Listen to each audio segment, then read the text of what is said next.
Hello friends, আসসালামু আলাইকুম। আমার চ্যানেলের নতুন আর একটা পড়ার ভিডিওতে আপনাদের সবাইকে স্বাগতম। কেমন আছেন সবাই? আশা করি ভালো আছেন। আলহামদুলিল্লাহ আমিও ভালো আছি। গত কয়েকদিন ধরে আমি নিয়মিতভাবে পড়াশোনা করলেও কোনো প্রকার ভিডিও আপলোড করতেছি না। কিছুটা নিজের ব্যক্তিগত কারণ বা ডিপ্রেশনও বলতে পারেন। আসলে কতগুলো ভাইবার রেজাল্ট দিছে সেখানে আমার হয়নি। আমি আমার এই জিনিসটা নিয়ে খুবই ডিপ্রেশনে ছিলাম। তো ডিপ্রেশনকে সাইডে রেখে আমি আবারও নতুন করে শুরু করতেছি। তো আজকের ভিডিওতে আমি গতকাল থেকে আজ পর্যন্ত কিভাবে পড়ছি সে পড়ার রুটিনটা আপনাদের সাথে আমি শেয়ার করছি। তো সবার ১ম এ আমি আজকে ইংলিশ থেকে পড়বো vocabulary ৫০ T, idioms and phrase পড়বো ৮০ টি, আর টেন্সের যে গঠন প্রণালী যতগুলো আছে সেগুলো আমি আজকে দেখব। আর বাংলা থেকে পড়বো বাংলা সাহিত্য থেকে বাংলা ভাষা ও ভাষার উদ্ভব ও বিকাশ যে চ্যাপ্টারটা আছে সেটা। আর এক কথায় প্রকাশে যে ৪০০ টা এমসিকিউ আছে সেগুলো আমি একটু রিভিশন দেব। আর প্রাইমারি হেড স্যার নিয়োগের অর্থাৎ প্রাইমারি শিক্ষক নিয়োগের যে প্রধান শিক্ষকের প্রিভিয়াস ইয়ারের কোয়েশ্চেন সেটা একটা পড়বো। আর পিএসসি একটা জব সলিউশন থেকে পড়বো। ম্যাথ করবো লসাগু, গসাগু থেকে। আর ইংলিশ লিটারেচার থেকে যে পিরিয়ড আছে সেগুলো আমি পড়বো। তো আজকে আমি সবার ১ম এ পড়তে বসি ভোর ৫:৩০ টার সময়। এখন আমি সবার ১ম এ পড়বো আ পিএসসি যে জব সলিউশন আছে আমি এখানে রিসেন্ট জব সলিউশনের যে জব সলিউশন আছে সেখান থেকে আমি ১ম যে কোশ্চেনটা আছে সেটা আজকে পড়ব। আসলে যেহেতু প্রধান শিক্ষক নিয়োগের পরীক্ষাটা খুব তাড়াতাড়ি হয়ে যাবে আর এটা কিন্তু পিএসসি নিবে। এজন্য পিএসসির আন্ডারে যতগুলো জব সলিউশনে আছে আমি সেগুলো আগে কভার করার চেষ্টা করতেছি। আর আজকে আমি পড়ছি পিএসসি যেটা আছে ১ম এই আছে ৪১ তম বিসিএস এর সেই ৪১ তম বিসিএসটা আজকে আমি পড়ছি।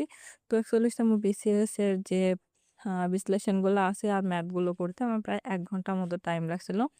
তারপরে আমি সকালে একটু ফ্রেশ হয়ে একটু কাজ-কাম করে বাসার, তারপরে আমি আবার পড়তে বসছিলাম ৭:০০ টার সময়। আর এই সময় আমি পড়ছি right form of verb. Right form of verbs কিন্তু বিভিন্ন টেন্স, তারপরে পার্টস অফ স্পিচ এর যে বিশ্লেষণগুলো আছে, পার্টগুলো সেগুলো পড়লেই কিন্তু রাইট ফর্ম অফ ভার্ব এটা কিন্তু খুব ভালোভাবে আপনারা কমপ্লিট করতে পারবেন। তো রাইট ফর্ম অফ ভার্বস কিন্তু মাস্টার বইতে অনেক রুলস দেওয়া আছে, তারপরে অনেকগুলা প্রিভিয়াস ইয়ারের কোয়েশ্চেন দেওয়া আছে। টোটাল ৮৬ পেজ দেওয়া আছে। তো ৮৬ পেজের ভেতর তো আমি প্রত্যেকদিন গুনে, গুনে ১০ টা কিংবা ১২ টা করে রুলস করব। আর এর যে সাথে প্রিভিয়াস ইয়ারের কোয়েশ্চেন গুলো আছে সেটা কভার করব। আজকে আমি রাইট ফর্ম অফ ভার্ব এর ১ থেকে ১২ নাম্বার পর্যন্ত রুলস গুলো কভার করছি। রাইট ফর্ম অফ ভার্বস এই চ্যাপ্টারটা পড়তে আমার মানে যে রুলস গুলো আছে এগুলা পড়তে আমার প্রায় ১ ঘন্টার মতো সময় লাগছিল। সাথে কিছু এমসিকিউ ছিল। তারপরে আমি ৮:৩০ টার সময় আবারও পড়ছি ইংলিশ মাস্টার বই থেকে ভোকাবুলারি।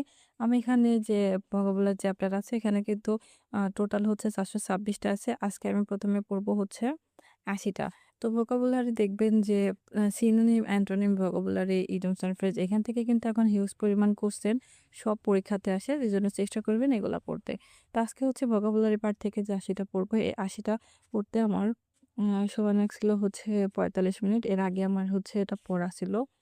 আর এজন্য আমি এখন রিভিশন দিছিলাম। আর যেগুলো হয়নি সেগুলো আমি খাতায় নোট করছিলাম।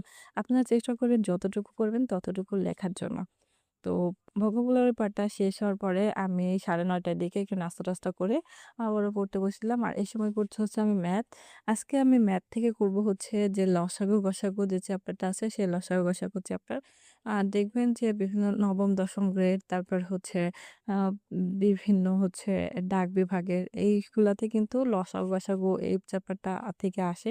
আজকে লসাগু, গসাগুর এই চ্যাপ্টার থেকে আমি টোটাল ২২ টা ম্যাথ করছি। আর ম্যাথগুলো শেষ করতে আমার প্রায় ১ ঘন্টা লাগছিল। তো ম্যাথগুলো করতে, করতে প্রায় ১টা বেজে গেছিল। এরপরে আমি আর দুপুরে পড়ি নাই। এই সময় আমি আ নিজে একটু ফ্রেশ হয়ে গোসল করে নামাজ পড়ে খেয়ে-দেয়ে একটু রেস্ট নিয়ে আমি আবার বিকাল ৪ টার দিকে এই যে টেন্সের যে গঠন প্রণালীটা আজকে আমি পড়ব, স্ট্রাকচার আর এর কিছু এমসিকিউ গুলা ছিল সেগুলো আমি একটু নোট করে নিলাম। অর্থাৎ নতুন যেগুলা ২৬ সালে আসছিল টেন্স থেকে সেই এই এমসিকিউ গুলা একটু নোট করে নিছি। তারপরে আমি আজকে সকালে আজকে নিউজ পেপার বাসায় আনি নাই। নিউজ পেপারে কতগুলো ভোকাবুলারি দেখছিলাম সেগুলো একটু খাতায় নোট করে নিছিলাম সন্ধ্যা সময়। তো এরপরে আমি সন্ধ্যায় একবারে নামাজ পড়ে তারপর নাস্তা করে পড়তে বসছিলাম ৭টার দিকে। আর এই সময় পড়ছি আমি হচ্ছে ইংলিশ লিটারেচার। ইংলিশ লিটারেচার থেকে আমি হচ্ছে পড়ছি হচ্ছে আজকে যে যুগ বিভাজন আছে, অর্থাৎ আ বাংলায় বাংলা সাবজেক্টে যেরকম প্রাচীন যুগ, মধ্যযুগ থাকে এরকম কিন্তু ইংলিশ চ্যাপ্টারেও আছে। এই ইংলিশ লিটারেচার যে চ্যাপ্টারগুলো আছে সেগুলা আমি পড়ে তারপর খাতায় একটু লিখে নিছিলাম। ইংলিশ লিটারেচারটা আমার কাছে একটু বিরক্তিকর লাগে, কারণ আমি এটা খুব কম পড়ি। আর আমার এটা মানে একটু কঠিন লাগে এজন্য আমি চেষ্টা করতেছি আবার নতুন করে শুরু করার। তো ইংলিশ লিটারেচারের এই পার্টটা শেষ করার পরে আমার প্রায় ১ ঘন্টা মতো লাগছিল এই ইংলিশ লিটারেচার। এরপরে আমি হচ্ছে ৮টা ২০ এর দিকে আমি আবারও হচ্ছে পড়ছি বাংলা সাবজেক্ট। আজকে বাংলা সাবজেক্ট থেকে আমি পড়বো হচ্ছে যে বাঙালি জাতি, তারপর বাংলা ভাষার উদ্ভব ও বিকাশ যে চ্যাপ্টারটা আছে সেটা। বাংলা ভাষার উদ্ভবের যে এই যে ছকটা আছে, এই ছকটা যদি আপনারা ভালোভাবে বুঝতে পারেন তাহলে কিন্তু আপনারা এই চ্যাপ্টারটা খুব ভালোভাবেই মনে রাখতে পারবেন। তো আজকে আমি বাঙালি জাতি আর বাংলা উদ্ভবের এই চ্যাপ্টারটা পড়ে তারপর এর সাথে যে এমসিকিউ গুলো আছে সেগুলো অগ্রদূত বই থেকে, তারপর জর্জ সিরিজের বই থেকে, আর ক্র্যাক যে জব সলিউশন আছে সেখান থেকেও টোটালি আমি ৩টা বই থেকে সব এমসিকিউ গুলো একটু কালেক্ট করে সবগুলো মিলায়ে পড়ার চেষ্টা করে। আপনাদের কাছে যদি ১টা বা ২টা বই থাকে যেকোনো সাবজেক্টের, আপনারা সব বই মিলিয়ে একটু যদি পড়েন তাহলে কিন্তু ওই ব্যাপারটা খুব ভালোভাবে কমপ্লিট হয়ে যায়। আমি জানি যে আমার চ্যানেলের অনেক মিষ্টি আর কিউট ভাইয়া আপুরা আছে যারা কিন্তু অনেক বেশি ব্রিলিয়ান্ট। তাদের কাছে আমার কোয়েশ্চেন থাকলো যে আপনারা কি প্রতিদিন প্রত্যেকটা সাবজেক্ট পড়েন, নাকি আপনারা সাবজেক্ট ভাগ করা আছে আজকে এই ৩টা কালকে ওই ৩টা এরকম করে পড়েন? আপনাদের রুটিনটা অবশ্যই আমার সাথে শেয়ার করবেন। তো আজকে হচ্ছে এই যে বাংলা চ্যাপ্টারটা শেষ করতে আমার প্রায় ১ ঘন্টা মতো লাগছিল। তারপরে আমি হচ্ছে পড়ছি হচ্ছে ৯টা ৪০ এর দিকে এক কথায় প্রকাশ। আর এক কথায় প্রকাশটা এখানে যে পেছনে যে এমসিকিউ গুলা আছে আমি আজকে এইগুলা কমপ্লিট করব। এখানে টোটাল ৫৩৮ টা এমসিকিউ আছে।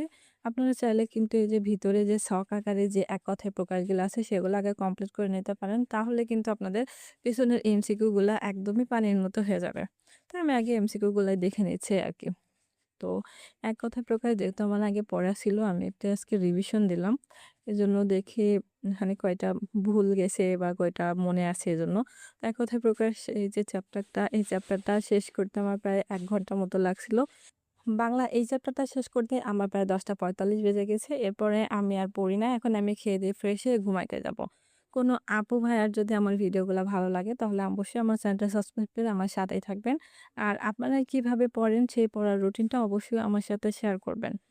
তো পরবর্তী দিন আমি আবারও আমার আরেকটা পড়ার রুটিন আপনাদের সাথে শেয়ার করব। সবাই ভালো থাকবেন, সুস্থ থাকবেন। আমার জন্য দোয়া করবেন। আল্লাহ হাফেজ।